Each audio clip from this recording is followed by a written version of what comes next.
Hey guys, and welcome back to Shovel Knight. We come now to the third and final set of the members of the Order of No Quarter, and Polar Knight's stage here is probably my least favourite in the game. I don't like it very much. Yeah, Polar Knight's stage can definitely get troublesome. I'd have to say the stage I hate the most is the one we'll be getting to later, near the very end. But yes. Polar's Knight definitely does have some annoying tricks you have to watch out for, especially when you're playing it the first time. Well, it's a nice level, so it's got the slippery floors, it's got the spikes that instantly kill you, plenty of bottomless pits, and I think just taking a look at the name of the level music, A Cool Reception, you can probably guess what you're in for here. There are a few annoying enemies here and there. In most particular, I really hate these damn suicidal wolves who just kind of run back and forth like idiots, and then they constantly try to ram into you, but they're so dumb that they'll willingly jump into a pit, and that means they think they can get you, which is always great, I think. Well, I find them adorable. How can you hate them? Well, because they're annoying me constantly. That's usually my criteria for me hating something. But I annoy you constantly, and we're still doing comms after 7 years. Well, I also don't have much of a backbone, so... True. The Northern Lights. Fish. It comes together to make a beautiful level, really. Sorry, I didn't really have anything to come after that. Yeah, the beautiful Northern Lights fish. You know, it's like the wind fish, you know, that kind of constellation, except it's in Shovel Knight now. I can't think of the Aurora Borealis without thinking of Simpsons nowadays. It's just ruined me.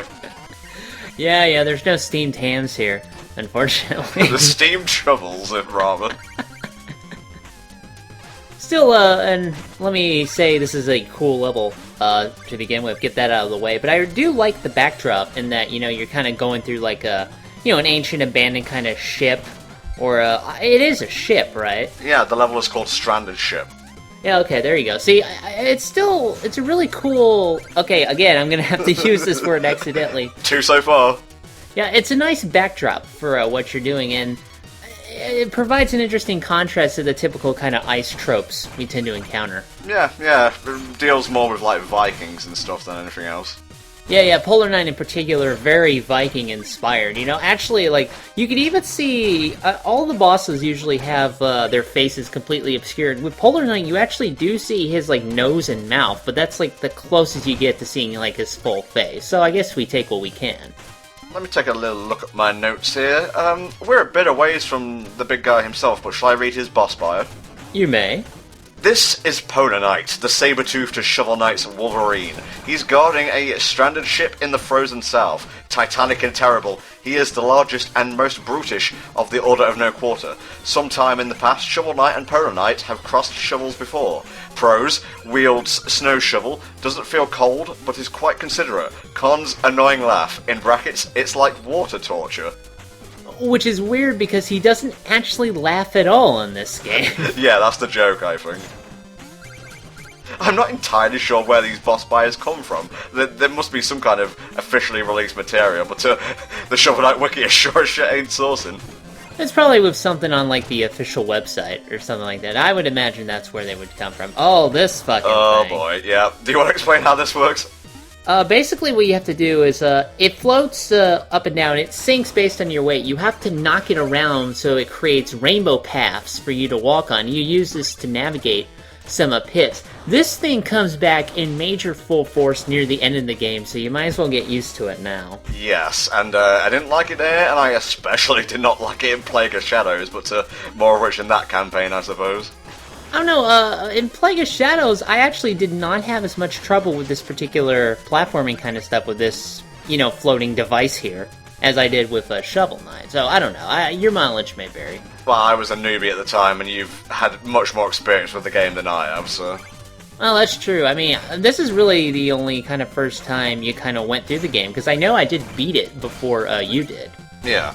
Well, I had my initial run, but when it comes to being, like, on top of a fiddly platform and there's lots of projectiles coming your way, I panic. Oh, do I ever panic? You'll see a lot of panicking in the next stage, actually. Wait, no. Next stage is fine, the one after the next stage. Yeah, that one, because, Oh, yeah, the boy. thing about this particular part, we actually had to combine 2 stages into one, which we haven't been doing up until this point of the playthrough, because the next stage is actually so short, am I right? Yeah, Tinker Knight stage. A stage befitting the stature of the Tinkerer himself. These guys can be annoying. They're not too bad if you can, land the pogo jump, but they do like to jump back and forth and kind of annoy you. There's quite a bit of design inconsistency in like what you can bounce on and what you can't, because I've noticed like a couple of enemies who have spiked helmets and you don't take damage when you bounce on them. That's true. It'd probably be more frustrating. Then again, you are leading with the, most of the time you're leading with the shovel blade, so it makes sense. You'll start to notice like a lot more bombs randomly appearing. I first started to notice it here in the stranded ship, but that's kind of a dickish way of increasing difficulty. You think you're going for treasure, whoops, turns out it's a grenade. I think it depends on some of the actions you may have to take, although the bombs are definitely getting more copious by this point in the game, because I know sometimes, see, what you're doing here, you're actually deciding to break the checkpoints in order to get money. I did not fucking do that my first go-around, so at least I can assume you had the confidence to progress anyway. I mean, you were probably doing a lot of retakes on this anyway, so... Oh, dude, my mind is so shattered at this point, every clip just rolls into one. It's like, it perfectly flows, it's beautiful, it should get an Oscar, but it's not, alright? So how did he get across this spike pit without disrupting the snow that lets him get across the platforms? Did he just, like, super leap? Wait, who are we talking about here, Chester or SK? Chester. Teleporting chest. It's blue, it's a TARDIS, there you go. Fair enough. Maybe he has the ability to jump in any chest. Here's a good relic here, the Warhorn, which will actually be pretty useful later on. Yes. I don't know if you use it near the end of the game, but I always kind of forget about it because it's not really like a screen nuke, but it's got a pretty good attack radius. I always tend to stick with Flare Wand, like I said, and I really should have switched my relics more. But it's great for taking out stuff around you, especially those annoying heat-seeking enemies that were coming into you earlier. Yeah, I don't know the name of those guys, but I hate those enemies so much. Toothy bastards. Alright, the Warhorn is a relic that can be used to destroy enemies in a small area around the player. The Warhorn is one of the most powerful relics as it immediately destroys enemies that are in range, but it is very costly on the player's magic. I think it's the most expensive at 20 a pop. Yeah, but, you get the range and the power for that, so that's a fairly reasonable kind of trade-off. For a moment there, I almost thought you were going to fall in that pit, but then I'm like, no way, Tom would never be that unprofessional. Well, then again, here we are, so... Yeah, seriously. you say we wouldn't be unprofessional, but HellfireComms wouldn't exist without a little bit of unprofessionalism. Well, that's true. I mean, hell, most LP channels do that anyway these days. These guys can be a little bit tricky. Again, I didn't really rely on the relics. What I did is I just kind of took them out one at a time, and I just attacked while I was on the ladder to beat them. I'm not sensing any malevolence from them. I think they're just tossing tools hither and thither, not even aware that Shovel Knight is passing them. Don't need this. Don't need it. Don't need it. No.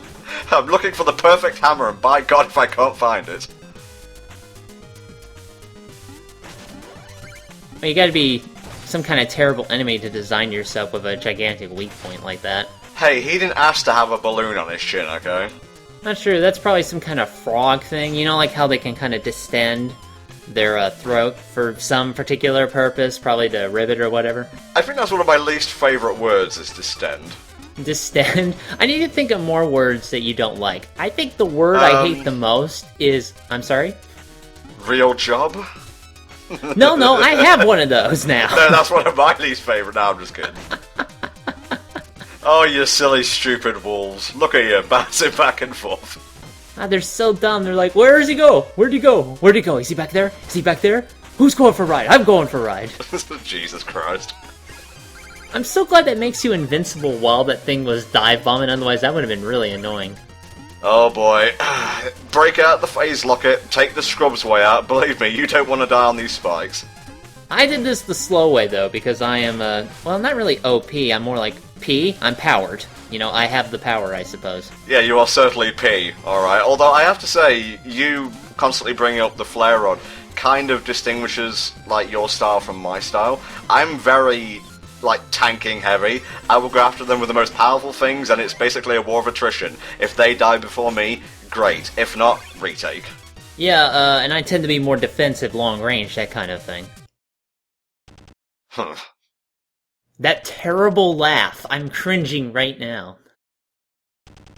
I do like how they've had a past history that's kind of implied, you know, in this conversation. Like, you know, in the bio, it kind of gives a, you know, this particular Knight of the Order of North Quarter a little bit of extra character, and I do like that. A little bit more depth, yeah. You have to take an oath to use a shovel? I'm using a snow shovel, thank you very much. Oh, well, pretty much the same. Now, you always tell me you have such of a hard time against Polar Knight, but I actually don't find him that hard. Again, the shovel drop is OP. He does have a pretty stiff attack where he makes spikes, but see, if you're doing like this with the Dynamo Mail, this makes the fight way easier because you can easily build up a charge slash to wail on him with, so I really don't have that much trouble with Polar Knight. I have to say this was not the best take of Polar Knight I could have gotten. I struggled a lot on the stage itself, and like, you know, by the time I reached the take where I'd gotten to the knight himself, I was just like, kind of tired and a little bit annoyed of the whole process, so I kind of kept forgetting to reflex the snowballs back at him, which you can do. But besides that, the greatest threat here is the spikes. He's one of the only 2 members of the Order of No Quarter who have fights in which you can die instantly. That was a pretty good finish, though, and I do like how he just kind of ends up in the snow like that. And of course, now he's standing on spikes, being completely invincible. I don't give a fuck, mate. Spikes, bottomless pits, I'll stand on them all. Well, he's probably doing like Joseph Joestar does, you know, just kind of doing on the tips. Shovel Knight goes sleepy by now. Beautiful dreams of Polar Knight and his horrible laugh. The next day...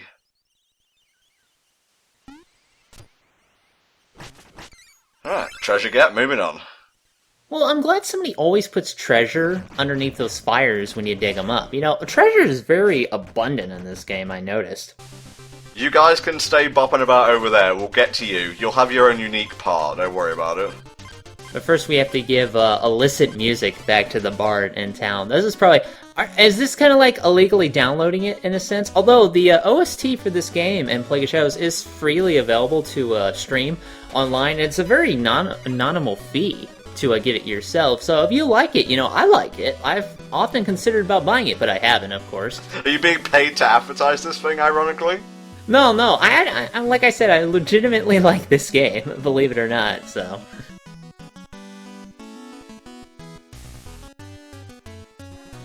Oh, I think we've bought them all.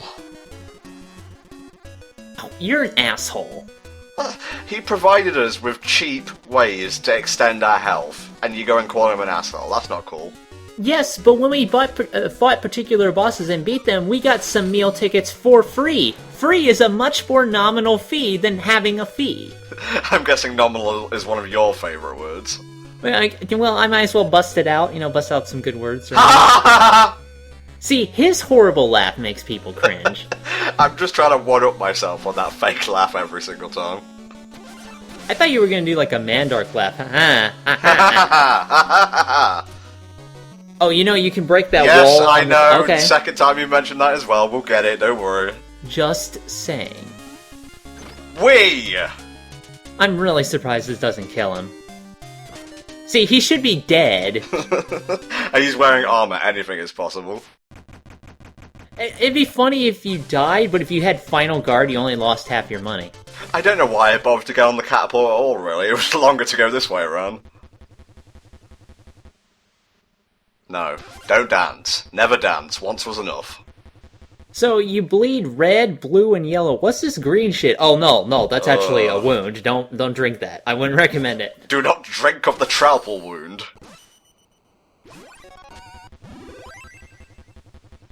Does this have any alcoholic content? Because I don't know. There may be children watching this. Just wanted to make sure. Well, that would raise a number of questions about the Trowel King. Number one, he's always soused. That's true. Well, you could ferment apples to make, like, cider, right? I guess so. Okay, now we can actually take on Tinker Knight.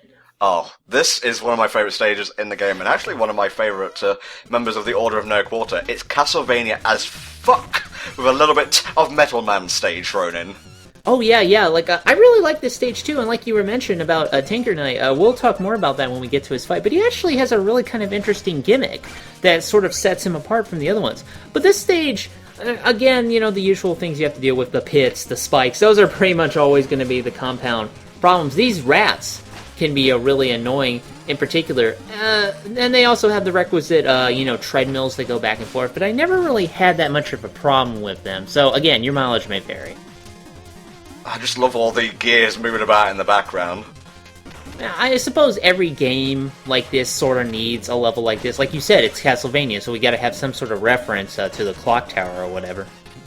Alright, time to bring up notes. I believe I missed the boss music for Polar Knight, that is the Stalwart. The level music for the Clockwork Tower is Of Devious Machinations. I can certainly believe it's devious machinations. You don't exactly build spikes in a Clockwork Tower to, like, bring tourists to, you know? Yeah, I'm just testing the tourists. We're just testing spikes just to make sure they work before they ship out. If they kill anybody, or if they don't, you know, we send them back to the shop and they make them pointier. And this is why I carry the phase locker with me at all times, because I'm always getting clocked by these fucking heat-seeking enemies. I hate those guys, like I said, and I really should have used the phase locket a lot more, which is, it's probably the better kind of defensive option to have for my playstyle, but the invincibility time just isn't long enough for me to feel like it's worth it. Yeah, your playstyle is work smarter, hit from a long range. Mine is tank harder, hide when necessary. Yeah, exactly. See, that's why we're so dramatically opposed. These guys can fuck right off. I hate their stupid... I especially had a hard time, for some reason, dealing with them as Plague Knight, which I guess I can't go into detail now. But the Flare Wand takes care of them pretty easily. I still hate them, though. But it's okay, they're gone now, Hell Dragon, for now. It looks like they were kind of using vacuum cleaners with the way they were postured, the thing on their back. I don't know, a gear cleaner? I'm not sure. Yeah, you've got these gear swingers. You've got the mages, who in other stages, you know, shoot fireballs. Here they just fire, like, phantom gears, which is pretty cool. I suppose that's a kind of mancy, you know, gearomancy or whatever. This room in particular shouldn't be that hard. Again, you know, the treadmills in other games really would cause a lot of problems, but here they're surprisingly tame, I have to find. We're gonna get an item here, which is cool, but I use maybe once, twice, 3 times a relic, and that's about it. Yeah, I'm trying to remember the name before it comes up. The mobile gear, okay. Again, there's like 1-2 reasons to use the mobile gear, but I just found it really kind of unremarkable, and I found no real incentive to use it otherwise. I could just get there with other relics, you know? The mobile gear is a relic used to safely traverse over spikes and small pits, and can also be used to kill small enemies and damage larger ones. When used, Shovel Knight tosses out the thing, well, you've seen that already. One of the gears is standing up vertically, and the other is laying down horizontally on top of the standing gear. Just in case you're, you know, just listening to this, we're giving you, you know, visual feedback here. The device will move in we already know all this. You know, you're watching it right now, it's fine. That's true, you don't exactly need like you know, an explanation of the video that's going on. We're not subtitling, you know, the things you see. Shovel Knight away! And away he goes, but then he loses the gear, so he has to do it again. What are those things? Like, are those like missiles? I never could really figure out what they are. Well, they seem more like pencils with jet engines strapped to the back. They look like flying knives, yeah. Oh, this particular bit right here, I had a lot of trouble clearing that sometimes, especially to get back money I dropped. Wee bit out of place in terms of colour scheme, but you can jump up these things. It actually reminds me a little bit of James Pond 2. It reminds me a lot of a barber shop, you know, except the wrong colors, obviously. Oh, Hell Dragon, you and your lack of video game history. Well, that's more like generic history. You know what I'm talking about, I hope, right? Yes, I know, but they're red and white, not orange and blue. Close enough, and I'm pretty sure you can jump up them in real life. Ooh, loving that clock face in the background. Oh, that is pretty nice. Yeah, like I said, you know, you can get away with stuff in this game you couldn't get away with in normal SNES games, and the game really uses it to its advantage to create a lot of great sweeping backdrops. I do love it. The Silver Knight, the most powerful of all knights, although he can't take the phase locket. No, we've got him now, Minion 2. Oh, good job, Minion 1. Oh, he's just gonna run right past us. Good thing I trust you, life partner. You know what? No. No, I'm not having this shit. No thanks. Always remember to pick up loot. You know, just watching this again kind of makes me think about going back and continuing my hard mode file of this game, but I don't know. We'll see if I have the time.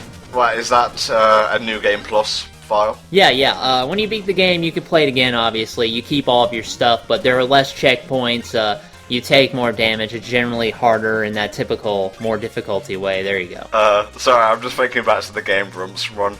of this very good playthrough. Actually, not to downplay our own, but Eager Raptor Aaron is just giving some tips. He's like, "Here's a tip for you from beyond the grave." What? And a stock Reaper just comes out of like the fucking coffin. It's fine. I like to amuse myself. Okay. Oh god, all the loot is going. I have failed myself. Yeah, I have that little magpie tendency too, like I really want to get it before it flickers out of existence. Come on, I was stationed here for a reason, fight me! No! Peace out! Oh no, auto-scrolling, I hate auto-scrolling. It is Castlevania free as fuck up in this bitch. But here, it's not nearly as frustrating. This one is more serviceable. The auto-scrolling section later on, near the end of the game, that can fuck right off. I don't like that at all. We're talking about the one in the Tower of Fate. Yes, oh god, I hate that thing. And it was an absolute bitch to do as Plague Knight, too. Oh yeah, well a lot of stuff is a bitch to do as Plague Knight. See you later in the year if you're just sticking around for that particular campaign. You really should have just covered it already, so we could just talk about it sooner rather than having to wait and go, oh, well, to be continued with this commentary. Well, you know how I like to stretch things out. This is a neat little thing. Well, not this right here. See, this is in every stage, right? That's just lazy, but I like it. Made a little staircase, it's all good.